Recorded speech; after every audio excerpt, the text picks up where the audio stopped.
نواز شریف صاحب کو کافی پریشانی لاحق ہے۔ پی ڈی ایم کی تمام سیاسی جماعتیں تو ان انتخابات میں موجود ہوں گی، لیکن کیا تحریک انصاف بھی ان انتخابات میں حصہ لے پائے گی؟ غیر متنازع اور غیر جانبدار نگران setup P D M کی جماعتوں کے لیے مشکل پیدا کر سکتا ہے۔ یقیناً عوام کا غصہ بھی مزید بڑھے گا اس حکومت پر۔ نواز شریف صاحب یہ سمجھتے ہیں کہ ابھی ان کی وطن واپسی کے لیے مناسب وقت نہیں آیا ہے۔ مقبولیت کو انتخابی فتح میں بدلنے کے لیے قبولیت کا ہونا لازمی شرط ہے۔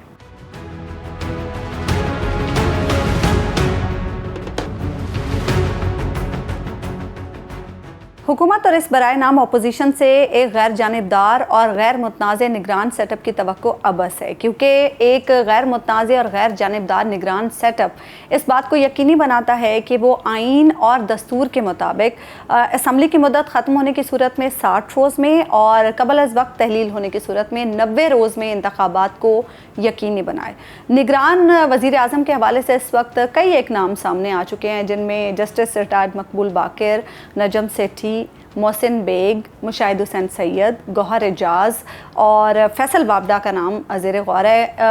گو کہ ان میں سے کچھ نام ایسے ہیں جو متنازع ہیں، لیکن ابھی اور بھی بہت سارے نام سامنے آئیں گے آنے والے دنوں میں۔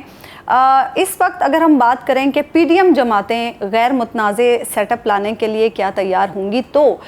میرا خیال ہے کہ غیر متنازع نگران سیٹ اپ ان کے مفاد میں نہیں ہوگا، کیونکہ اگر الیکشن میں تاخیر کے حوالے سے سوچا جاتا ہے، یعنی اس کی ضرورت محسوس کی جاتی ہے کہ الیکشن وقت پر نہ کرایا جائے، تو پھر ایک غیر متنازع اور غیر جانبدار نگران setup P D M کی جماعتوں کے لیے مشکل پیدا کر سکتا ہے۔ یہ بات بھی روز روشن کی طرح عیاں ہیں کہ ہمارے سیاستدان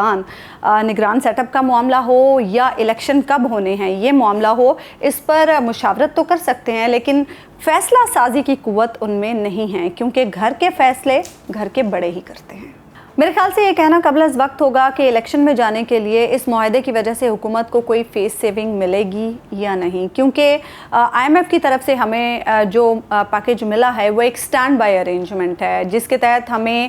9 ماہ میں بہت ساری شرائط پوری کرنی ہے، بہت سارے اقدامات کرنے ہیں، اور اس حکومت کے پاس 1 ماہ سے کچھ اوپر کا وقت ہے کہ اسمبلی کی مدت ختم ہونے سے پہلے وہ تمام تر اقدامات یہ حکومت کر لے، کیونکہ مڈ آف اگست کے بعد نگران سیٹ اپ آ جائے گا اور نگران سیٹ اپ انہی اقدامات کو آگے لے کر چلے گا جو یہ حکومت کر کے جائے گی۔ یہ حکومت جس کے خلاف عوام کو پہلے ہی بہت غصہ ہے، کیونکہ اس حکومت کے 1 سال میں عوام کو مہنگائی، بے روزگاری اور اس کے علاوہ بہت ساری جو معاشی مشکلات ہیں ان کی چکی میں پسنا پڑا، اور اسی وجہ سے اس حکومت کی سیاسی مشکلات میں بھی اضافہ ہوا ہے۔ الیکشن میں جانے سے بھی یہ حکومت اسی لیے خوفزدہ دکھائی دیتی ہے۔ اس کے علاوہ ہم یہ بھی دیکھ رہے ہیں کہ آئی ایم ایف کی جو شرائط ہیں، جو اب آئی ایم ایف نے اس معاہدے کی وجہ سے ہم پر لگائی ہیں، وہ بھی خاصی سخت ہیں، جس کے بعد بجلی کی قیمت میں بھی اضافہ ہوگا، ٹیکسز بھی مزید بڑھیں گے، پیٹرول، گیس بھی مزید مہنگے ہوں گے، جس کی وجہ سے یقیناً عوام کا غصہ بھی مزید بڑھے گا اس حکومت پر۔ اس کے ساتھ ساتھ موڈیز اور فچ ریٹنگ ایجنسیز کی جانب سے بھی جو آبزرویشنز سامنے آئی ہیں ابھی، اس میں یہ کہا گیا ہے کہ آئی ایم ایف کی طرف سے جو ہمیں فنڈنگ ملے گی وہ بیرونی قرض کی ادائیگی اور معاشی بحالی کے لیے ناکافی ہوں گی۔ ابھی عشق کے امتحان اور بھی ہیں۔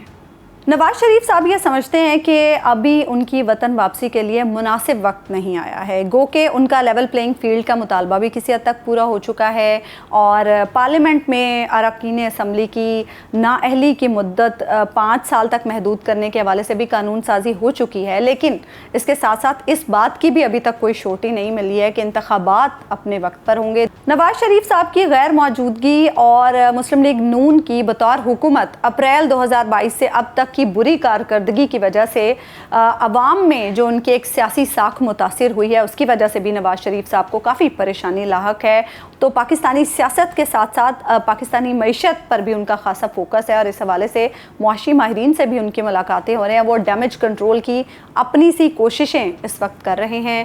دوسری طرف ہم یہ بھی دیکھ رہے ہیں کہ پچھلے دنوں یہ بات بہت زیادہ چل رہی تھی کہ پیپلز پارٹی چاہتی ہے کہ اگلی حکومت ان کی ہو اور وزیر اعظم بلاول بھٹو زرداری ہوں۔ اس کے ساتھ ساتھ یہ بھی ہم دیکھ رہے ہیں کہ یہ بھی پیپلز پارٹی کی جانب سے کہا جا رہا ہے کہ اگر